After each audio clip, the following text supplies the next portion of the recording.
सांख्यिकी, इनमें आंकड़ों को दंडारेख, पाई चार्ट, रेखा चित्र और सारणियन के माध्यम से प्रदर्शित किया जाता है। दंडारेख क्या होता है? दंडारेख में आंकड़ों को इस प्रकार से एक हॉरिजॉन्टल नहीं, एक वर्टिकल तरीके से दिखाया जाता है। वर्टिकल माने खड़ा खाना होता है और उसमें आंकड़ों को दिखाया जाता है, जिसको हम दंडारेख बोलते हैं। एक सवाल छोटा सा आप लोगों के सामने है कि दिए गए विगत वर्षों में एक विद्यालय में अध्ययनरत छात्र एवं छात्राओं का विवरण दिया गया है। सवाल में 2019 में ये जो देख रहे हैं ये छात्र हैं और ये छात्राएं हैं। विद्यालय में 2019 में इतने छात्र थे, इतने छात्राएं थीं। ये आंकड़ा दिया गया, इन्हीं आंकड़ों को देखकर हमको जवाब देना है। पहला सवाल है, वर्ष 2019 में छात्र और छात्रों की संख्या में अनुपात। तो आप देख सकते हैं कि 2019 में जो छात्र थे वो 100-200 के बीच का आ रहा है, यानी छात्र की जो संख्या थी वो 150 थी और जो छात्राओं की संख्या देख रहे हैं वो जस्ट बिल्कुल 200 के सामने है। तो आपकी छात्राएं जो हैं वो 200 थीं। अब 150 में और 200 में अनुपात क्या होता है? छात्र और छात्रों की संख्या का अनुपात पूछा तो छात्र 150 हैं, छात्राएं 200 हैं, तो इनके बीच का जो अनुपात है 50 तिहाई 150, यानी कि 3/4। ये आपका जवाब हो जाएगा। अगला सवाल है, वर्ष 2020 में छात्राओं की संख्या छात्रों से कितना % कम है? तो 2020 में छात्राएं जो है 200 के करीब में हैं, 200 के जस्ट सामने हैं। 200 के आप देख सकते हैं कि 2020 में जो छात्राएं हैं जो 200 के जस्ट सामने हैं और जो छात्र हैं वो 300 के सामने हैं। अर्थात जो छात्र जो हैं वो 300 हैं और जो छात्राएं हैं वो आपकी जो है 200 हैं। तो छात्राएं तो कम है, कितना कम है? 100 कम है। तो हम बोलेंगे 100 कम है। किससे कम है? छात्रों से। छात्रों की संख्या कितनी है? 300 छात्रों की संख्या से। और क्रॉस में क्या कर देंगे? 100। तो ये कितना हो जाएगा? दोनों कटा 3 तिहाई 9, 33 सही 1/3%। ये उत्तर हो जाएगा। अगला है पाई चार्ट। पाई चार्ट में एक वृत्त बनाकर और उस वृत्त में आंकड़ों को दिखाया जाता है। अच्छा, वो आंकड़े भी 2 तरह के होते हैं। कभी कभार आंकड़ों को डिग्री में दिया जाता है और कभी आंकड़े जो है आपके परसेंटेज में रहते हैं। तो इन दोनों को देखकर आपको परेशान नहीं होना है। जैसे एक सवाल आपका दिया गया है कि दिए गए पाई चार्ट में एक मकान के बनाने में किए गए व्यय का ब्यौरा है। इस निर्माण में 6 लाख रुपए खर्च हुए। तो नीचे दिए गए प्रश्नों का उत्तर दें। अब जैसे प्रश्न दिया है, सीमेंट के मद में होने वाला खर्चा बताइए। तो सीमेंट में जो खर्च हो रहा है वो 72 डिग्री है।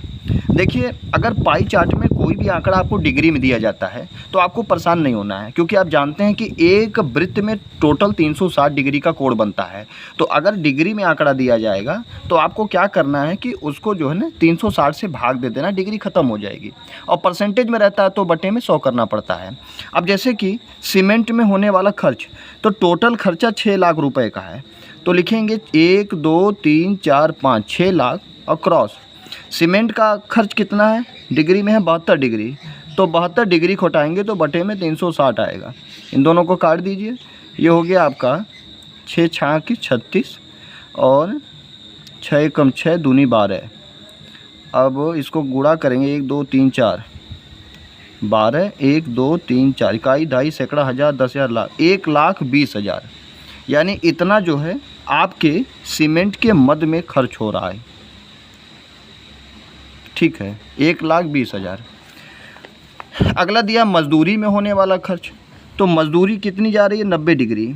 टोटल खर्च है 1 2 3 4 5 6 लाख और मजदूरी है 90 डिग्री। तो 90 डिग्री घटाएंगे बटे में 360 आएगा।